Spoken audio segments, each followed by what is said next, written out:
Assalamualaikum warahmatullahi wabarakatuh. Bismillah, alhamdulillah, wassalatu wassalamu ala rasulillah, alaihi afdalus salati wa atammut taslim, wa la hawla wa la quwata illa billahil aliyyil azim. Wa ba'd, pada pertemuan yang lalu kita telah menjelaskan kaidah yang keempat, yaitu ad-dararu yuzalu. Kita mengulangi dari awal penjelasan masalah ini bahwa dasar pengambilan kaidah ini adalah hadis la darara wa la dirar, yaitu tidak boleh memudarati, membahayakan diri sendiri, dan tidak boleh memudarati orang lain. Hadis ini diriwayatkan oleh Imam Ibnu Majah. Hadis ini mengisyaratkan sesungguhnya Islam melarang tindakan membahayakan diri sendiri terkait jiwa atau harta, ataupun membahayakan orang lain. Begitu pula tidak boleh melakukan tindakan yang membahayakan orang lain meskipun sebagai pembalasan kepada orang yang membahayakan atau merugikan diri kita. Kaidah ini menjadikan landasan berbagai macam hukum fikih, ya, di antaranya kebolehan mengembalikan barang yang sudah dibeli karena ada cacatnya yang merugikan pembeli, ya, yang kita sebutkan pada pertemuan yang lalu, ya, kecuali kalau ada, ya, penjelasan sebelumnya bahwa barang yang sudah dibeli tidak boleh dikembalikan. Nah, tapi kalau ada negosiasi sebelumnya, ya, kita nego bahwa kalau misalnya tidak cocok, ya bisa saya kembalikan, nah itu boleh. Kemudian di bawah kaidah ini ada beberapa kaidah, ya, yaitu ad-daruratu tubihul mahzurat, dan kaidah ma ubiha lid-darurati yuqaddaru biqadariha. Kemudaratan itu membolehkan sesuatu yang dilarang, yang diharamkan. Jadi kalau kita dalam keadaan darurat, maka boleh melakukan sesuatu yang dilarang. Nah, cuma nanti kita melihat apa yang dimaksud dengan darurat itu. Kemudian apa yang dibolehkan dalam keadaan darurat, ma ubiha lid-darurati yuqaddaru biqadariha, itu diukur dengan ukurannya. Maksudnya, ya, tidak boleh berlebihan. Ya, tidak boleh berlebihan. Kondisi darurat menurut Imam As-Suyuti ada beberapa, ya, kaidah.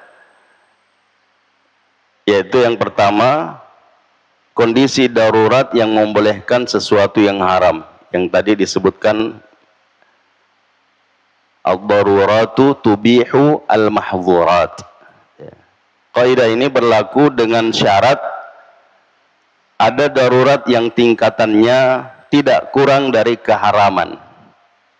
Ya, ada sesuatu yang darurat yang tidak kurang dari keharaman. Ya, seperti kebolehan memakan bangkai bagi orang yang terdesak, ya, terpaksa darurat yang bila tidak memakannya akan mati. Nah, yang kedua, perkara yang dibolehkan karena darurat disesuaikan kadar kedaruratannya. Ma ubiha bid-darurati yuqaddaru biqadariha. Nah, seperti orang yang sedang dalam kondisi darurat boleh makan bangkai, tapi tidak boleh melebihi kebutuhannya untuk menyelamatkan nyawanya. Ya. Seperti yang kita sebutkan kemarin, jangan puas-puasin selagi boleh. Tidak, cukup untuk menguatkan dirinya untuk mencari yang halal. Nah, kemudian tingkatan kondisi pada pembahasan kaidah ini ada 5. Yang pertama, darurat, yaitu kondisi yang bila tidak melakukan keharaman akan menyebabkan kematian atau mendekati kematian. Seperti yang kelaparan tadi ya, orang yang kelaparan hanya menemukan bangkai, apabila tidak memakannya ya dia akan mati. Yang kedua, hajat, yaitu kondisi yang bila tidak menerjang keharaman tidak menyebabkan kematian. Maksudnya ada satu kondisi yang dia bertemu dengan sesuatu yang tidak boleh dia lakukan, dan kalau dia melakukannya ya, dia tidak mendatangkan kemudaratan yang besar. Seperti kalau kita mengambil contoh tadi ya, bahwa kalau dia tidak makan bangkai itu ya, maka ada kemungkinan besar tidak mati sampai pada tempat yang ada makanan halal. Ya, tapi mungkin susah-susah dulu deh. Nah, ini kalau dalam keadaan yang seperti ini ya, ada hajat yang membuat dia harus memakannya, tapi kalau dia tidak memakannya, dia juga tidak langsung mati, maka ini belum boleh menerjang keharaman. Belum boleh menerjang keharaman. Tapi dalam kondisi lain, ya, seperti dalam keadaan puasa ya di bulan Ramadan, orang yang kelaparan bila tidak makan ya, karena puasa tidak sampai menyebabkan mati ya, tapi akan mengalami kesulitan, masyaqqah ya, dan penderitaan akibat kelaparan karena dia tidak makan karena puasa ya. Nah, sehingga dia boleh berbuka. Dia boleh berbuka. Nah, tetapi ya itu tadi yang disebutkan dalam bahwa ketika dalam masalah syariah ya, bukan masalah umum ya, maka kita lebih memilih yang bahwa ada solusi yang diberikan oleh Allah Subhanahu wa taala. Nah, kalau dalam puasa kan ada solusinya. Kalau memang dalam keadaan musafir dan berat untuk melakukan puasa, boleh berbuka. Kemudian diganti pada hari yang lain. Nah, fa'iddatun min ayyamin ukhar. Nah, yang ketiga, manfaat, yaitu kondisi yang diinginkan seseorang berawal dari keinginan hati untuk menikmatinya. Seperti seseorang ingin menikmati bubur, ya, makanan yang berlemak atau ikan laut. Kalau dia tidak makan sebenarnya tidak apa-apa. Jadi bukan kondisi yang darurat. Tapi kalau dia tidak memakannya, maka ada perasaan yang menyulitkan, ya, menyusahkan. Nah, ini hanya sesuatu yang bermanfaat saja, ya. Sehingga kalau yang seperti ini masih belum bisa dikategorikan sebagai darurat yang boleh menerjang keharaman. Kemudian yang ketiga, zina ya, atau at-tahsiniyah ya, perhiasan ya. Yaitu kondisi yang tujuannya hanya sebatas pelengkap saja, ya, pelengkap, seperti menambah garam pada masakan atau pakai itu sayur, atau menambah gula ya pada minuman atau makanan, ya, kue, kopi dan sebagainya dan semisalnya.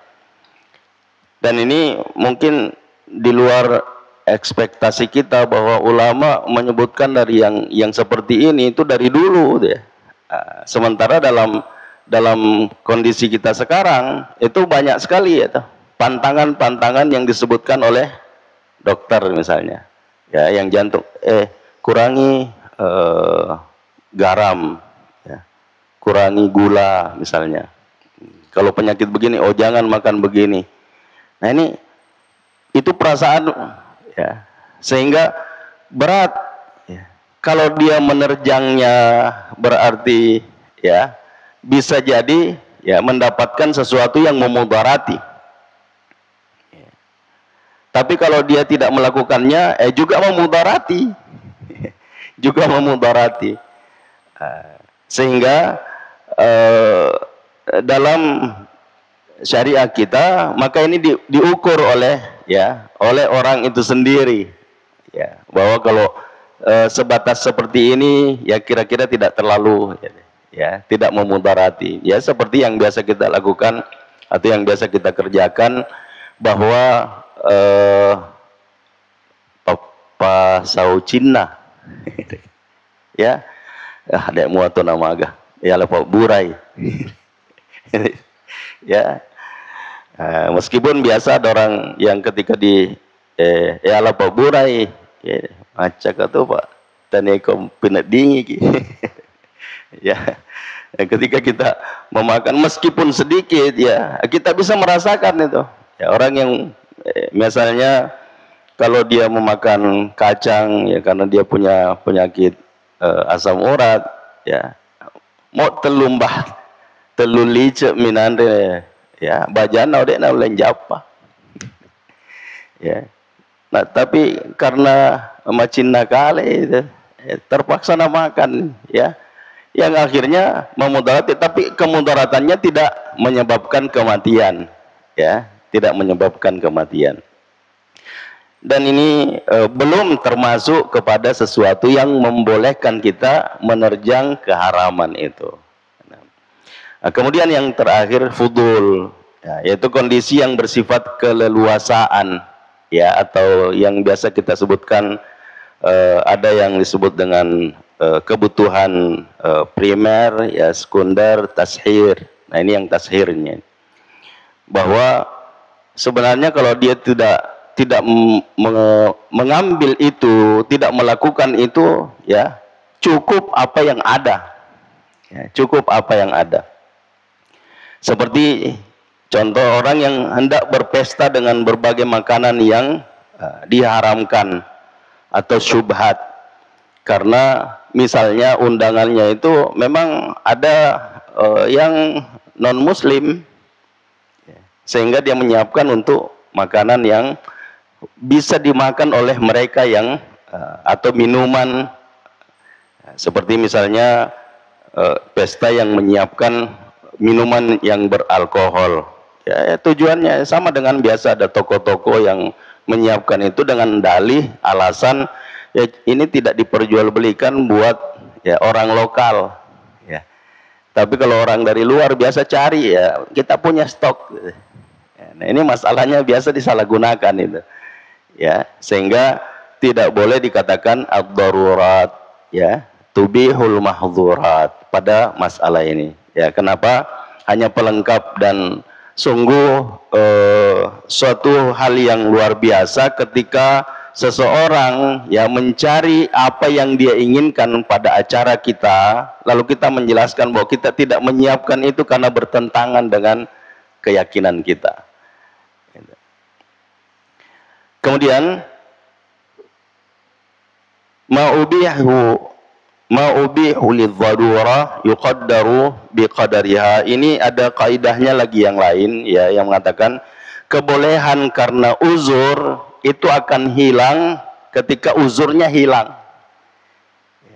Jadi kalau kemudaratannya sudah hilang, maka kebolehan untuk melakukan yang dibolehkan karena darurat itu juga harus berhenti. Jadi segala sesuatu yang dibolehkan karena uzur atau darurat, maka hukum kebolehannya akan batal sebab uzur atau daruratnya sudah hilang. Ya. Sebagaimana contoh berikut, orang yang tayamum karena penyakit, sakit, tidak boleh menggunakan air. Ya, kalau dia menggunakan air maka penyakitnya bisa bertambah, ya parah misalnya. Maka tayamum akan batal sebab kesembuhan penyakit itu. Jadi kalau sudah sembuh tidak boleh tayamum lagi. Itu yang pertama. Yang kedua, orang tayamum karena tidak ada air, maka tayamum akan batal sebab sudah ada air.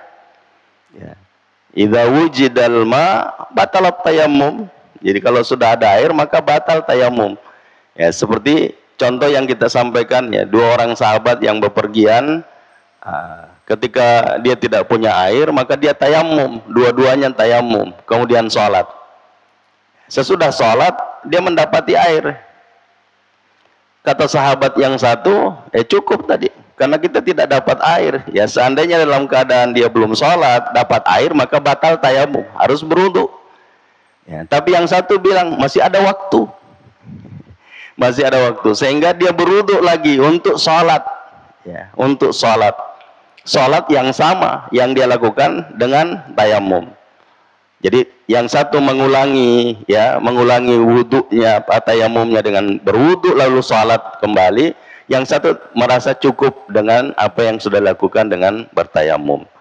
Nah, saat sampai di Madinah, ya, dia menghadap Rasulullah Sallallahu Alaihi Wasallam yang kemudian menjelaskan tentang kronologi apa yang dia hadapi dalam perjalanan itu.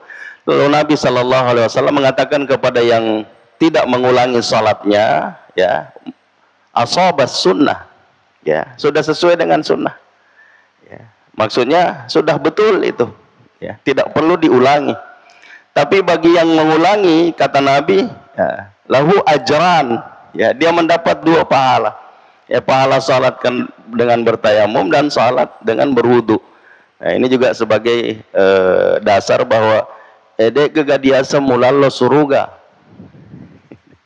Ya. Jadi kalau masih ada kesempatan untuk mengulangi, ya tidak apa-apa mengulangi. Gitu. Tapi kalau sudah merasa cukup dengan itu, ya itu juga tidak apa-apa untuk tidak mengulang. Nah, selanjutnya yang ketiga, orang yang dibolehkan mengkasar salat, ya, melakukan perjalanan, maka hukum kebolehan kasar akan habis bila sampai di tempat tinggalnya. Ya, di tempat. Jadi kalau belum sampai, ya, itu masih berlaku, ya, kebolehan mengkasar salat itu. Jadi sejalan dengan apa yang pertanyaan yang masuk, adakah batas waktunya jika musafir, ya?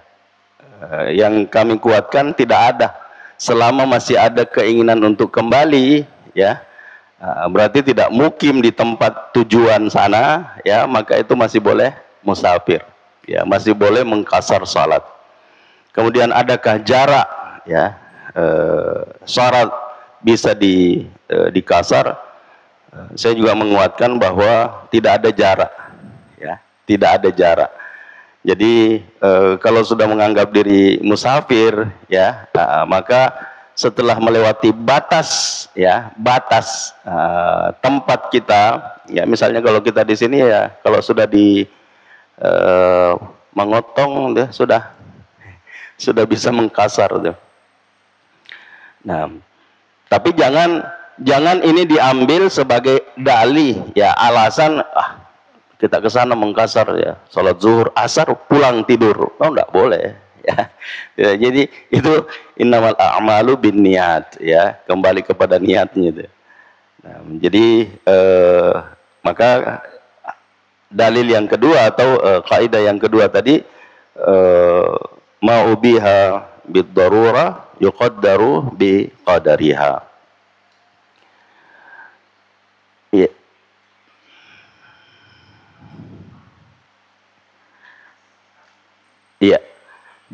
bagi orang yang sakit dan memang berat untuk melakukan ya sholat yang sempurna, misalnya dia hanya mampu melakukan itu ketika ada yang memandu, ya. Jadi kadang orang kalau sakit itu silimbang-limbang, ya. Jadi gendak nih rode, apa gendak nih, ya. Jadi ini boleh, ya, dan boleh menjamak, ya, boleh menjamak. Jadi dia boleh mengqasar dan boleh menjamak salat. Tapi itu tadi, ya, ketika kondisinya seperti itu, ya.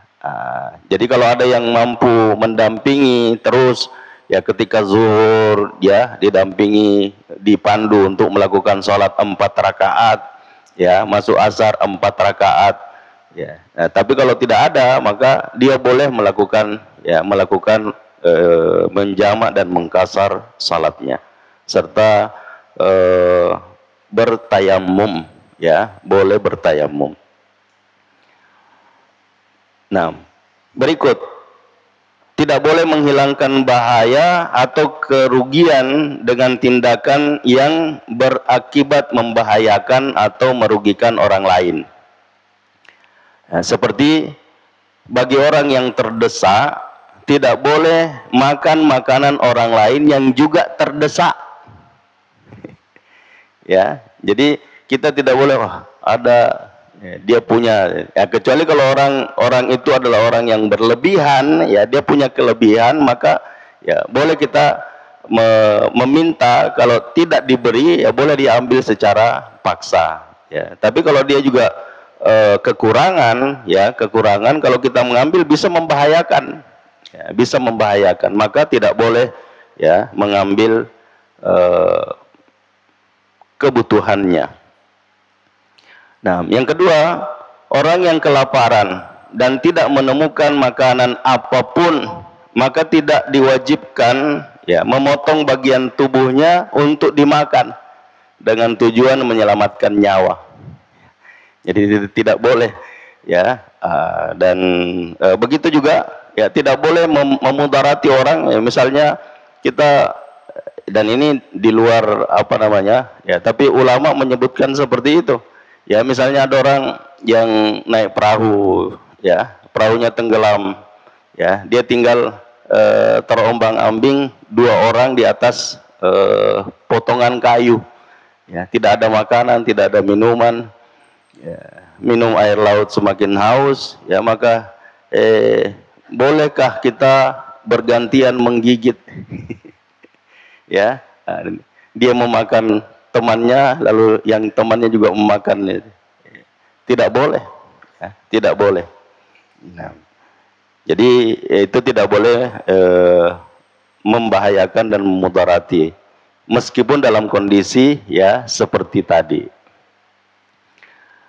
Nah, berikut, ulama menguatkan, ya, penolakan mafsadah, ya, daripada pengambilan maslahah, ya, yang kemudian terkenal dengan kaidah darul mafasidi muqaddamun ala jalbil masalih, ya, menolak mafsadat lebih utama daripada mengambil maslahat, ya.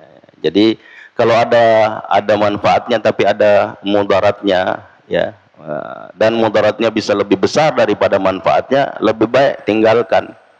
Ya, lebih baik tinggalkan. Ya, itu yang saya pakai dalil ini, ya, kaidah ini pada ketika kita mendapatkan bahwa keinginan orang tua membawa anaknya ke masjid itu, ya, tujuannya untuk litadrib, ya, pembiasaan.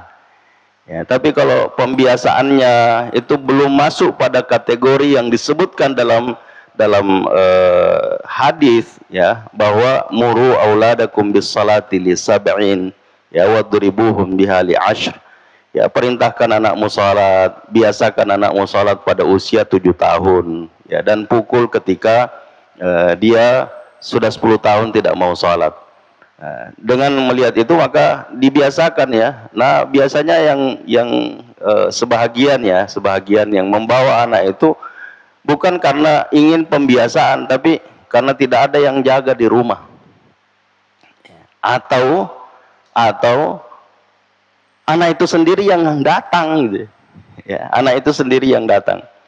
Nah, sehingga di sini penting ya, makanya saya biasa mengatakan orang yang membawa anaknya ke masjid bukan kita larang ya, bukan tidak boleh, boleh, tapi diberitahu bahwa masjid itu bukan tempat bermain. Ya. Nah, sehingga kalau ada yang bisa melakukan ya seperti yang pernah saya sampaikan bahwa ada satu masjid di Jakarta itu bisa mengatasi masalah ini, keributan anak di masjid itu. Jadi dia membuatkan shop khusus buat anak-anak yang kemudian siapa yang paling tenang dikasih hadiah. Nah, itu membuat pembiasaan. Ya, meskipun awalnya datangnya cuma untuk dapat gula-gula. Jadi pembiasaan. Dan dalam puasa pun sama ya. Nabi SAW membolehkan kita untuk pembiasaan anak untuk puasa. Kalau sudah lapar ya, nanti kalau kamu sampai buka ya dapat hadiah begini. Ya, saya kasih begini dan sebagainya. Pembiasa boleh. Nah, tapi kalau kehadirannya itu mengganggu ya, membuat jamaah ya keseluruhan ya hilang kekhusyuannya, ini memberikan mafsadat ya. Maslahatnya ada tapi mafsadatnya besar, dan manfaat itu ya bisa kita dapatkan ketika nanti dia misalnya usia 5 tahun atau apalagi kalau 7 tahun dia sudah bisa membedakan mana yang boleh mana yang tidak boleh ya. Sehingga ketika kita menjelaskan ini, saya mengatakan bahwa kalau toh memang dia harus membawa anaknya ke masjid, ajak tamasya ikut dia diam parang. Ya. Jadi makanya saya biasa mengatakan akam parang, ya. Jadi bisa ditegur. Anak-anak itu biasa biar tidak keluar suara. Kalau ya begitu dia lihat, oh masyai kira, ya biasa langsung diam, ya, ditai-tai gitu. Sehingga ini, tapi biasa ada orang tua kok ditai-tai anak-anak masyaik mau ditai-tai ya, karena memang ada alasan ya yang membuat mereka membawa anak ke masjid ya. Nabi bawa cucunya ke masjid gitu. Nah, bahkan biasa mengganggu ya, mengganggu. Gangguannya seperti apa? Nabi sujud, anak itu di atas punggung Nabi dan Nabi tidak bangkit sebelum anak itu turun. Nah, coba kalau ini terjadi di kita. Ya, ya paling-paling pengendara mencuci imam. Gantikan itu. Walaupun ya dan apa. Dikasih masuk kembali. Tapi siapa yang mau melarang Nabi, dan itu kelembutan ya Rasulullah SAW dibuktikan sampai seperti itu ya. Nabi menggendong cucunya ketika sholat ya, dan membolehkan kepada orang lain ya, kalau untuk menenangkan anak yang balita misalnya ya, digendong boleh sholat sambil menggendong. Nah, jadi itu yang dimaksudkan menolak mafsadah ya, menolak mafsadah lebih utama daripada pengambil atau mengambil maslahat. Nah, dan ini yang disebutkan ya, ibadah seseorang dengan meninggalkan larangan Allah lebih mulia dan lebih berat ya dibanding dengan ibadah yang berupa menjalankan perintahnya. Jadi kalau kita berhadapan dengan sesuatu ketika Umar bin Khattab radhiyallahu anhu ditanya yang mana yang lebih baik ya, mana yang lebih baik, orang yang punya keinginan ya untuk melakukan maksiat ya, melakukan maksiat lalu dia menjaga diri untuk tidak melakukan itu ya, daripada orang yang tidak punya keinginan untuk bermaksiat ya, dan dia tidak melakukan maksiat itu. Kata Umar bin Khattab, lebih baik yang pertama ya, dia punya kemauan untuk ya, keinginan untuk bermaksiat, tapi dia menahan diri untuk tidak melakukan maksiat itu ya, beratnya lebih besar. Sehingga itu lebih ya pahalanya lebih besar, lebih banyak. Itu yang dimaksudkan yang terakhir tadi. Kemudian kaidah yang terakhir ya, tapi karena waktu sudah masuk ya, sehingga kita cukupkan dulu insyaallah pada pertemuan yang akan datang kita melanjutkan dengan al-'adah muhakkamah ya.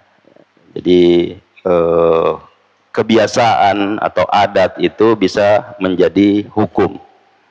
Nah, tapi adat yang bagaimana ya, ini nanti akan kita dapatkan penjelasannya. Jadi kalau adat yang tidak bertentangan dengan syariah ya, itu masuk dalam masalah ini, tapi bagaimana yang dimaksudkan ya insya Allah lebih jelasnya kita bahas pada pertemuan yang akan datang.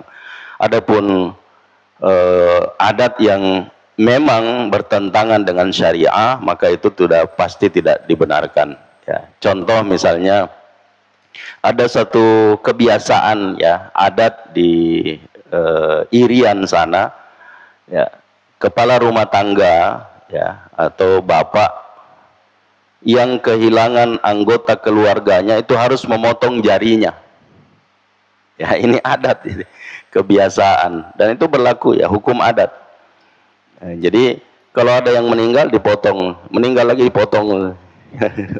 Sampai ada yang habis tangannya itu gara-gara ya.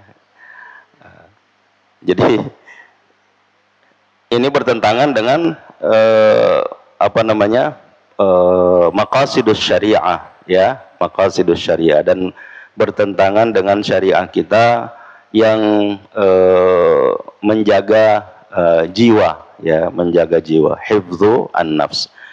Demikian yang bisa kita jelaskan pada kesempatan ini. Mudah-mudahan bermanfaat, dan mudah-mudahan pertanyaan yang masuk sudah terjawab ya. Meskipun jarak ya, jarak salat bisa dikasar itu madhab Syafi'i itu memberikan jarak ya 80 kilo lebih ya, 80 kilo lebih. Jadi kalau belum 80 kilo itu belum boleh. Meskipun kalau kita kembali merujuk pada dalil ya, Rasulullah Shallallahu Alaihi Wasallam menjamak dan mengkasar salatnya tidak sampai 80 kilo, ya, tidak sampai 80 kilo.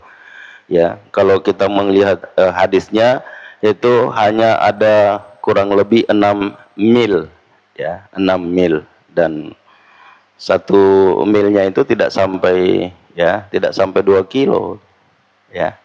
Nah, sehingga ini sebahagian mengatakan bahwa kalau sudah lebih dari 10 kilo maka sudah boleh menjamak dan mengkasar salat.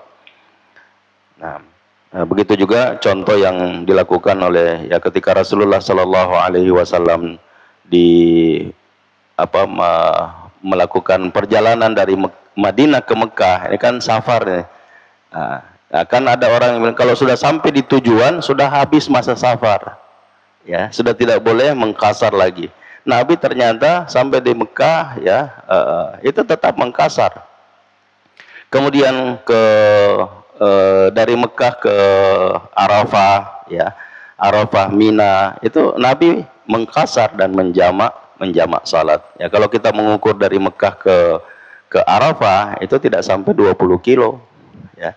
Dan Ibnu Umar dan Ibnu Abbas melakukan apa yang dilakukan oleh Rasulullah Sallallahu Alaihi Wasallam.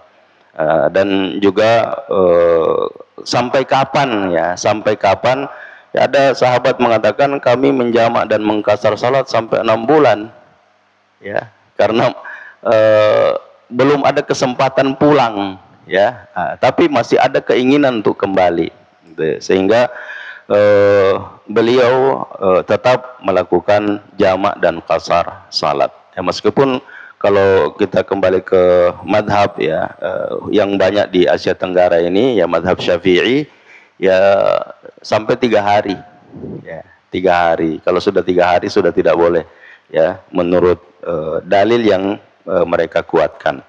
Tapi saya secara pribadi mengambil dalil yang kami dapatkan dari guru kami ya, pendiri pesantren, bahwa tidak ada batasnya, ya, tidak ada batasnya. Wallahu a'lam bissawab. Subhanakallahumma wa bihamdik asyhadu an la ilaha illa ant astaghfiruka wa atubu ilaik. Hadanallahu wa iyyakum ajma'in wal afu minkum. Wassalamualaikum warahmatullahi wabarakatuh.